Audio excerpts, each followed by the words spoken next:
¿Qué tal amigos? ¿Cómo están ustedes? Muy bienvenidos nuevamente a este su programa Diálogo Bíblico. Qué lindo que estamos estudiando Marcos. Marcos es un libro pequeño, 16 capítulos, dividido en dos partes, de la 1 al 8 y del 8 al 16. ¿Por qué hago este énfasis? Porque la primera pregunta que se hace Marcos para responder, y va a ser importante para lo que vamos a estudiar ahora, es que él está presentando o respondiendo a la pregunta ¿quién es Jesús? Y noten ustedes que en la medida que vamos estudiando y las respuestas van apareciendo, mostrando al Jesús que es el Mesías, que hace milagros extraordinarios, que es un hombre extraordinario, que es Dios. Y termina el capítulo 8 justamente hablando de eso cuando Pedro responde quién es Cristo. Así que es interesante ver en este momento los milagros alrededor del lago, un lago que tenía unos 21 kilómetros de largo y de ancho unos 13 kilómetros. Un lago que tenía características muy especiales que cuando menos pensaba se venían las nubes, los vientos, y se formaba una tormenta de esas grandes como les ocurrió a ellos. De eso estamos viendo y vamos a conversar en esta semana. Bienvenido, pastor. ¿Cómo estamos? Aquí estamos bien, Raúl. Gracias por la bienvenida. Siempre es maravilloso estudiar la vida de Cristo, así como la relata Marcos y los otros evangelios también. Y aquí estudiaremos nosotros milagros que Jesús realizó en este lago, que fue uno de los lagos donde Jesús más hizo su obra alrededor de todo este lago, en varias ciudades como Betsaida, Capernaum. Estaba también allí Galilea, Caná, donde convirtió el agua en vino. Y lo que decía nuestro amigo Raúl acá acerca de este lago que ellos le llamaban mar. Tenía un nombre, mar de Tiberíades, mar de Galilea. Eh, Estaba pensando en las dimensiones de este lago. Y en Chile hay un lago que tiene las mismas dimensiones, 273 kilómetros cuadrados. ¿Cuál será ese lago? Es el lago Villarrica, que está allí en la 9ª región. De ese porte, para que nosotros nos hagamos una idea, cómo era el lago de Galilea, el lago Tiberíades. Y con la diferencia que en este lago había muchos tipos de pescados, de peces. No así en el lago Villarrica. Este era un lago que tenía abundancia de peces, alimentado por el río Jordán. Es un lago que recibía aguas del monte Hermón y otros lugares, con 300 kilómetros de río.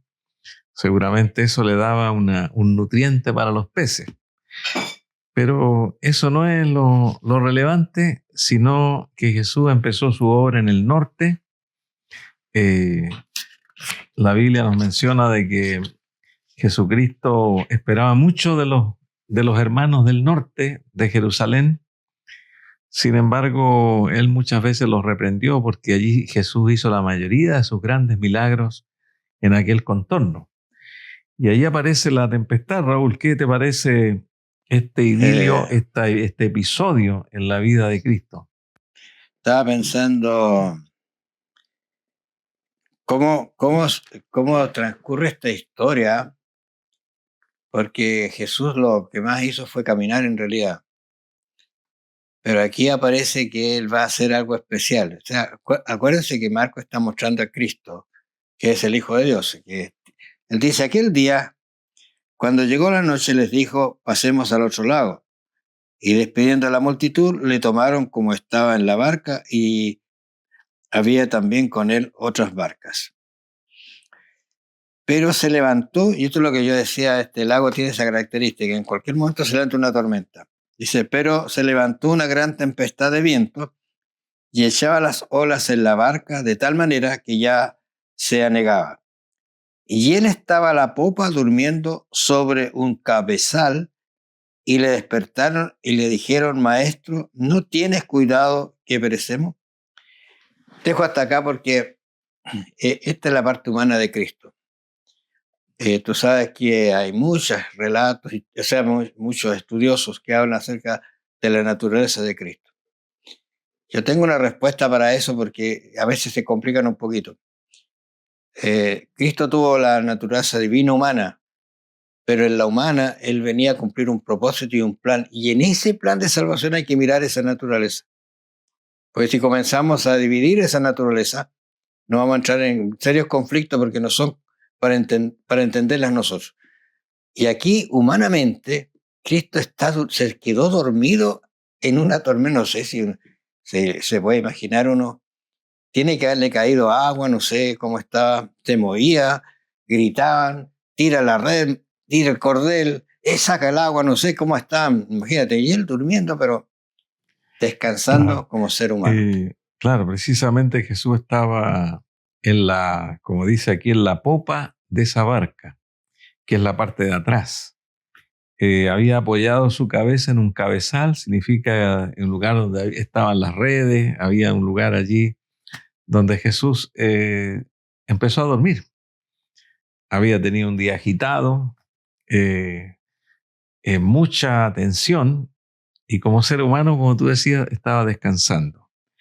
Y siempre nos hacemos la pregunta acerca de esas barcas. Siempre fue una pregunta histórica, ¿cómo eran las barcas donde Jesús viajaba? Porque en el día de hoy siempre se trató de ver cómo eran. Y resultó que en el año 1986 hubieron 3 o 4 años de sequía y ese lago se secó. Se secó en la orilla y en el barro encontraron allí algunas maderas, empezaron a escarbar allí y dieron cuenta de que había madera. Sacaron una barca de 8,20 metros, estaba en muy buen estado, el barro la había conservado y tenía aproximadamente 2,3 metros de ancho y 1,20 metros tenía por el costado, o sea, Alto. Era muy alto, diferente a los botes que nosotros conocemos. Y se dice que al estudiar esa barca, la sacaron, la armaron, tenía 12 maderas diferentes. Había sido parchada muchas veces, había sido reparada. Y sacaron la cuenta que podían navegar en esa barca 15 personas, hasta 15 personas. Y Jesucristo siempre andaba acompañado. Y como tú dices, esto de las barcas es algo que esa está en un museo en este momento y es bastante bien hecha, tiene su quilla, tiene su estructura y nosotros creemos que el relato bíblico es verdadero y Jesucristo allí estaba durmiendo en la parte de atrás, hay una tormenta de viento tremendo y la pregunta que tú hacías, ¿cómo no despertó Jesús? ¿Qué podemos decir de eso, Raúl? ¿Por qué no despertó? Si todos están despiertos, luchando contra el viento. Es el único que está, yo creo, realmente cansado como humano. Y a veces le pasa a las personas, a uno mismo, que cansado se recostó y se durmió. Sí. Y esto por eso que se ve la parte humana de Jesús, él realmente estaba cansado. Porque lo que va a venir después muestra la divinidad de Jesús. Claro, yo tengo una experiencia que quiero contar ahora. Tú sabes que hubo un terremoto en el 2010, el 27 de 27F que se llama. Yo ese día 27 después del terremoto andaba acá en Chillán, vivía en Temuco y anduve todo el día tratando de volver a Temuco, viajando para allá, caminé todo el día con un maletín que andaba con un proyector, andaba con una maleta y tratando de alcanzar un bus, yendo para allá, para acá. Y resultó que aquí me dieron alojamiento, aquí en Las Mariposas, a un pastor, porque no pude volver. Y me dijo, quédate acá, hay un segundo piso, duerme ahí. Había una cama. Yo lo primero que hice fue tirarme a la cama. Era tarde ya. Y resulta que todos los de la casa salieron y todos los vecinos del pasaje, no voy a decir cuál era el pasaje, empezaron a dormir en los autos afuera. Y dice que todos me gritaban a mí que despertara, que bajara. Y me llamaban. Y yo no escuché nada. Porque venían las réplicas. Sí. Y yo le decía, pero ¿cómo si yo no escuché nada, no? Si te llamamos muchas veces y no escuchaste. Bueno, ahí yo pienso que estaba demasiado cansado, a lo mejor no escuché nada. Pero Jesucristo, como tú decías, La obra de Cristo es una lucha contra el mal, contra la incredulidad, hablando muchas horas, y se dice que una predicación, por ejemplo, de un pastor que predique media hora y lo hace con fervor, es un tremendo desgaste. No es fácil, no llegar y hablar media hora. Imaginémonos a Jesús, que él hablaba a veces hasta un día entero, estaba conversando, milagros, hablar y enseñando. Y era un ser humano. Era una presión muy grande, porque la pregunta, el actuar, el sanar. Sí. Hay un incidente que a mí me impresiona mucho, vamos a verlos con más tranquilidad quizás. El problema de los endemoniados es algo terrible, que no lo había entendido perfectamente. Al mirar estas cosas yo me di cuenta de lo que significó para Jesús. Pero mira, el descanso de Jesús se rompe, se despierta y dice: ¿y ustedes por qué no hicieron algo? ¿Cómo no tenéis fe? No tenéis fe. Entonces él se para y le dice, se calma. ¿Y qué pasó? Yo no sé. Él maneja lo que creó, así que no hay problema. Y ahí se muestra la divinidad de Cristo.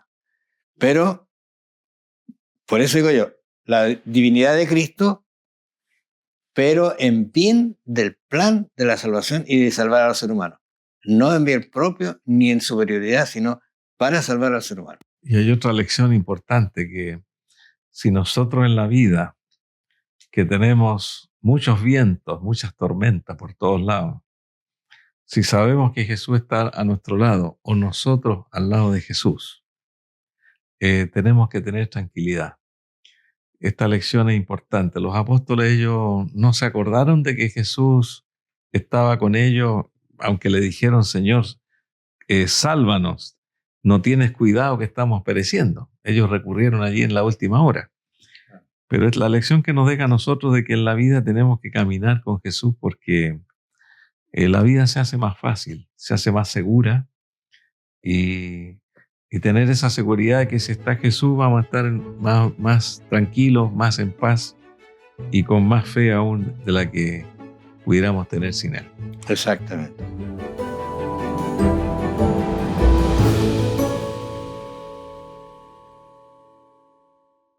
El capítulo 5, que seguimos estudiando esto, de lo que sucedió al lado del lago ¿no? De este lago, dice lo siguiente, solamente para introducir nuestra conversación. Dice: vinieron al otro lado del mar, a la región de los Gadarenos. Y cuando salió él de la barca, enseguida vino a su encuentro de los sepulcros un hombre con un espíritu inmundo, que tenía su morada en los sepulcros, y nadie podía atarle, ni aun con cadenas, porque muchas veces lo habían hecho y no podían. Quizás mirando la escena, yo pienso que se bajaron todos los discípulos, caminaron un poco y se detuvieron cuando vieron al endemoniado. Pero Jesús no se detuvo, porque allí había una persona que salvar. Me parece que hay un comentario que dice que casi no quedaba algo bueno en él, pero de lo profundo de su alma había una voz débil que decía: sálvame, Señor, ayúdame, Señor. Efectivamente, la Biblia lo describe, y el Evangelio lo describe, como una persona endemoniada, poseída por un demonio o varios demonios. En este caso era una legión, eran muchos. Y las personas de ese tiempo de Jesús reconocían que el demonio tenía la capacidad de apropiarse de las personas y de la mente. Y entendiendo este hecho, esta situación, cómo Satanás puede lograr oprimir la mente del ser humano. Y se dice que el enemigo neutraliza los nervios de manera física, neutraliza las corrientes que fluyen en el cerebro, las paraliza y la persona queda en un estado casi vegetal con su mente, utiliza las cuerdas vocales de la persona, lo hace hablar, lo hace gritar, utiliza sus manos, sus pies. Es decir, el ser humano se transforma en una marioneta porque perdió todo el control, incluso la conciencia. Pero en este caso, eso es más o menos lo que ocurre con un endemoniado, una persona que está fuera de sí, pero no porque sea una persona loca o una persona que tiene algún trastorno mental, sino porque el enemigo lo paraliza completamente. Ahora, esta persona que está aquí, el endemoniado gadareno, que también Lucas dice que son dos los que vinieron, pero aquí habla de uno, corrió hacia Jesús y se arrodilló ante él. Mira, yo quedé pensando en esa descripción, porque él viene a Jesús y se arrodilla, pero luego no actúa él. Habla otra persona. Otra persona, ¿eh? Qué terrible cómo trabaja Satanás en las personas. ¿Eh? Sí, utiliza la respiración, los labios, tiene una fuerza increíble porque nadie podía atarle. Es decir, trataban de atar a este hombre entre muchos hombres y no tenían la fuerza suficiente para controlarlo. Imaginémonos nosotros ese hecho. Y Jesucristo, ni siquiera él se quedó tranquilo y hace preguntas allí. El demonio le habla a Jesús: ¿qué tienes conmigo, Jesús? Te conjuro por Dios que no me atormentes. O sea, los demonios lo conocían a Jesús. Otra vez tenemos un hecho así. Ellos sabían que estaba Jesús allí. ¿Qué es lo que veían? No lo sabemos, pero sabían que era el Hijo de Dios. Mira, quizás nosotros no lo sabemos, pero yo creo que ellos veían al Dios detrás. Sí. Veían al hombre, lo tenían poseído, pero veían al hombre Jesús, pero detrás de ese hombre Jesús veían que... Tú sabes que Satanás sabía quién vino digamos, a salvar al ser humano. Vino Dios mismo, en naturaleza humana. Por eso digo que es muy complejo cuando se habla de la naturaleza de Cristo, es un misterio, pero Él siempre usó su naturaleza divina para salvar al ser humano. Y en esta cuestión aquí, y permítame decirte así, Luis, este demonio lo reconoció como era arriba, que me vine a atormentar. Este es en lugar nuestro. No, Claro. yo lo vine a rescatar a esta persona. Y le dice Hijo del Dios Altísimo. Es una Claro. declaración. Esta expresión, Hijo del Dios Altísimo, le atribuye al demonio que él es igual a Dios. Es Dios. Claro. O sea, el mismo demonio dice que Jesús es Dios. Porque ahí no está diciendo algo que no, porque Jesús lo conoce, no saca nada con mentirle. Jesucristo es Dios. Ahora Jesús le pregunta el nombre para darse cuenta cuántos eran. Era una legión, y una legión romana dicen que eran 5.000 hombres, para que nosotros veamos cuántos demonios poseían a esta persona, y le rogaba mucho que no los enviase fuera de aquella región. Y pidieron ellos la autorización para irse y posarse con los cerdos que habían allí, y se dice que había más o menos 2.000 cerdos, y Jesús lo autorizó. ¿Y qué pasó cuando se posesionaron de los cerdos? Salieron los demonios de ese hombre quedó en paz, tranquilo. Dicen que le proveyeron ropa, estaba desnudo. El hombre, su cara se volvió normal, se estaba desfigurado, estaba conversando normalmente en sus cabales, pero los demonios, dice que al posicionarse sobre los cerdos, se precipitó este hato de cerdos en el mar de Galilea por un despeñadero y se ahogaron.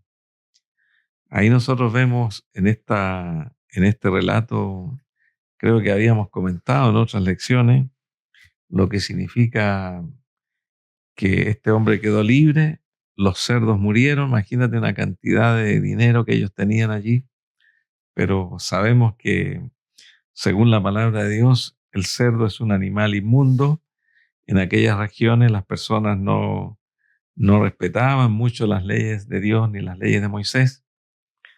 Y sin embargo, Jesucristo lo permitió por ese motivo, a tal punto que las personas le pidieron a Jesús que por favor se fuera de sus contornos, que no querían nada más saber con Jesús porque habían tenido una gran pérdida. A ellos no les interesaba mucho el milagro, les interesaba más la riqueza que ellos podían tener. Ahora, es un hecho realmente grandioso, portentoso de la divinidad de Jesús, pero cómo lo trata con cierta tranquilidad como para que nosotros lo entendamos esto, porque esa lucha la tuvo Jesús toda la vida, esos 30 y tantos años que tuvo en la tierra, de luchar contra los demonios, con Satanás directamente, que vino a tentarlo, ¿te acuerdas? Entonces, pero me interesa a mí cuando le dice, más Jesús no se lo permitió, porque él que quería seguirlo, pero ¿cómo que no iba a querer seguirlo? Le dijo, no, mira, sino vete a tu casa y a los tuyos y cuéntales cuán grandes cosas el Señor ha hecho contigo y cómo ha tenido misericordia de ti. Y se fue y comenzó a publicar en Decápolis cuán grandes cosas había hecho Jesús con él, y todos se maravillaban. ¿Cuál fue la predicación de él? Su presencia, su cambio y su estilo de vida. Y habló de Jesús, es su libertador. Y hablar de lo que hizo Jesús, pero es su presencia, sí, porque el Evangelio hace cambios en las personas.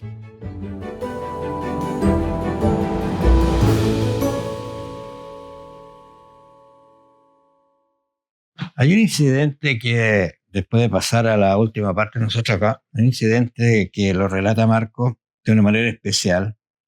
Esto en relación a la hija de Jairo y la mujer que tocó el manto de Jesús. Son dos incidentes que se dan bien especiales, porque tú recuerdas que en algún momento Jesús no quiso ir, pero sí, no es que no quiera, sino que estaba probando la fe, la circunstancia.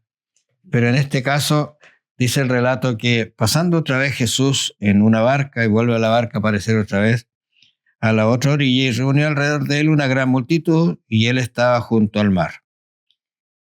Y vino uno de los principales de la sinagoga, llamado Jairo, y luego que le vio, se postró a sus pies y le rogaba diciendo, mi hija está agonizando, ven y pon las manos sobre ella para que sea salva y vivirá. Y dice que fue pues con él. Pero mientras iba, aparece el otro milagro.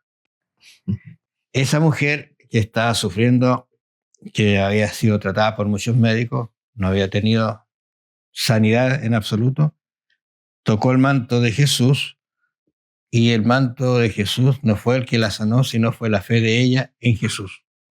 Así es. Si tan solo tocar el manto. Claro, pasó por todos los obstáculos, recuerda, claro, todos los obstáculos. Ella estaba separada de la actividad social, por su situación que tenía. Pero se puso, y eso fue lo que le dio la sanidad, la fe, la confianza en Jesús, y también la fe y la confianza en Jesús de Jairo por su hija que fue sanada. Pero luego entramos en una situación bien interesante. Dice aquí Marcos, capítulo 6, del 1 en adelante.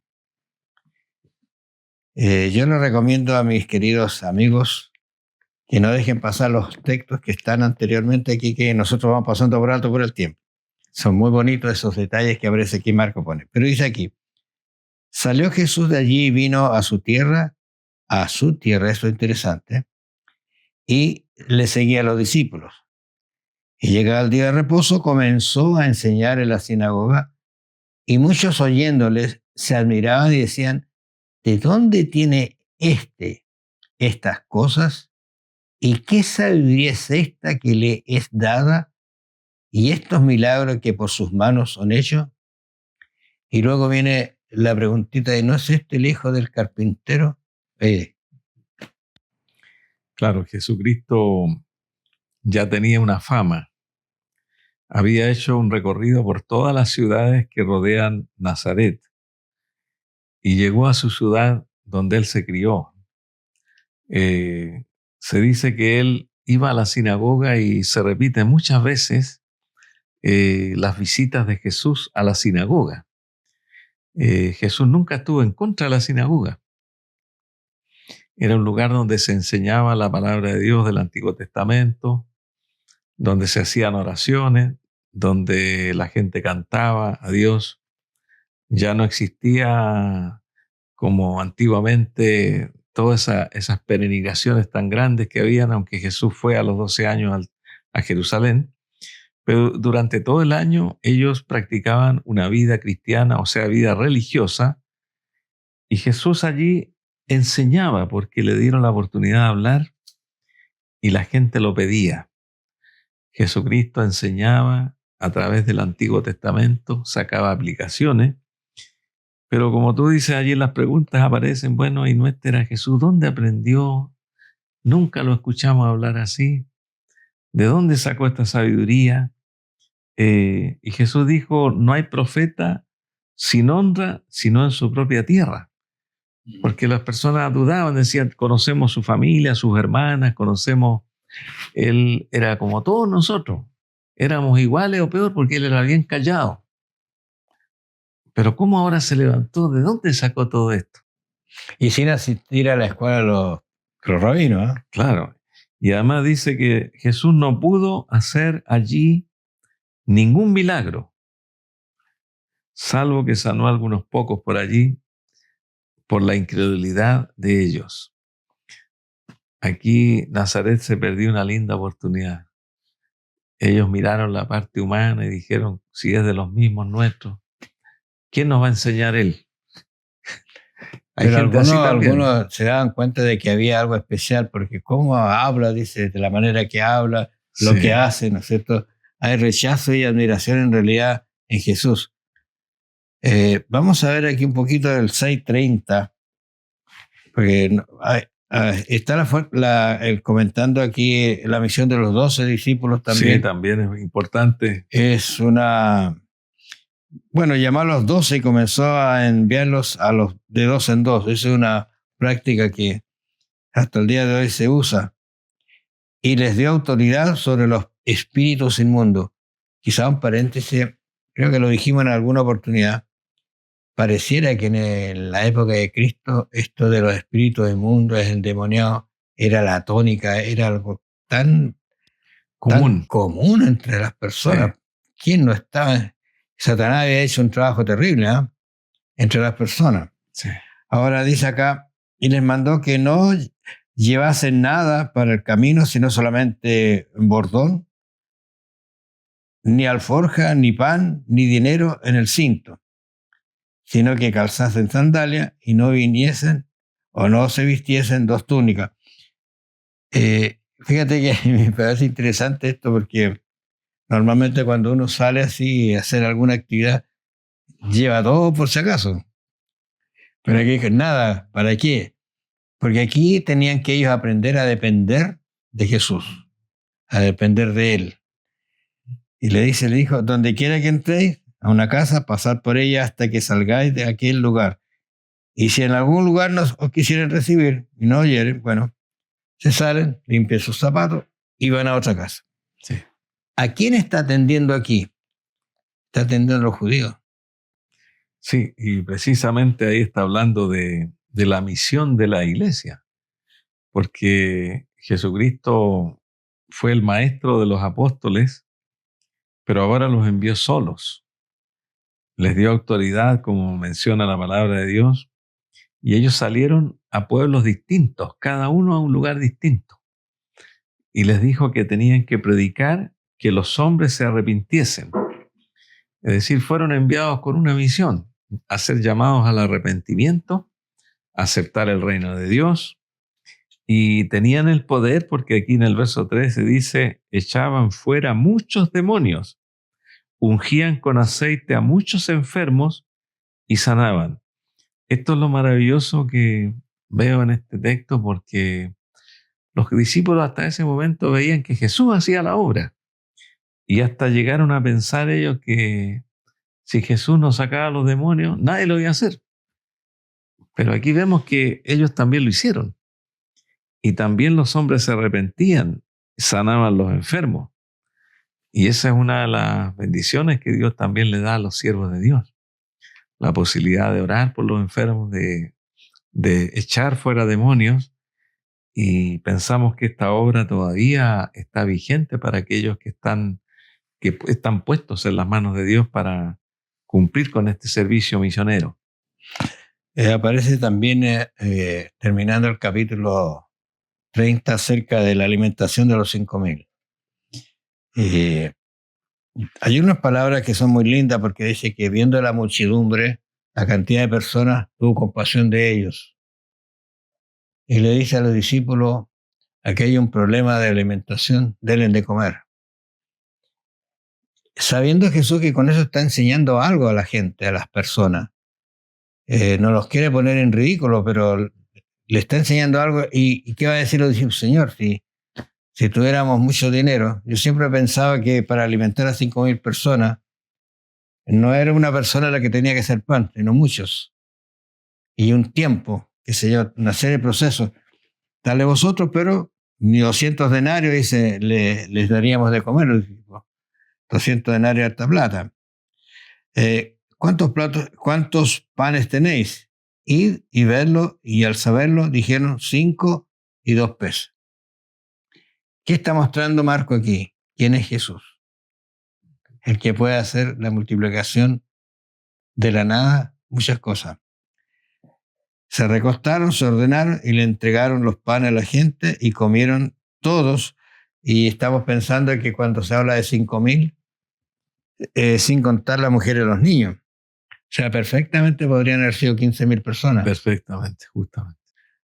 Y alimentar a 15.000 personas, como se alimentó también en el desierto por 40 años con el maná a esa multitud de personas que todos los días tenían el alimento. Estas personas primero escucharon a Jesús con cansancio, con sed y con hambre. Y Jesús no los podía dejar ir en esas condiciones de vuelta. Estaba pensando en esta lección, las que hemos visto, el endemoniado, la hija de Jairo, esa mujer que se acerca, a pesar de todo el impedimento que tenía, sale sana, a pesar de las situaciones, escucharon a Jesús, como tú decías, con hambre, y Jesús le proveyó lo que necesitaban. No sé qué tienes en tu vida hoy día, pero el Cristo de esa época es el mismo de hoy, que puede darte solución a ese tu problema quizás que tú tienes. Por favor, recurre a Él. Traspasa los límites quizás naturales y tócale el manto a Jesús, vas a ser sano o sana. Que el Señor te bendiga y te guarde y te conserve, tomado de la mano de Él, porque es la única manera de ser vencedores. Nos encontramos la próxima semana. Gracias por estar con nosotros. Bendiciones.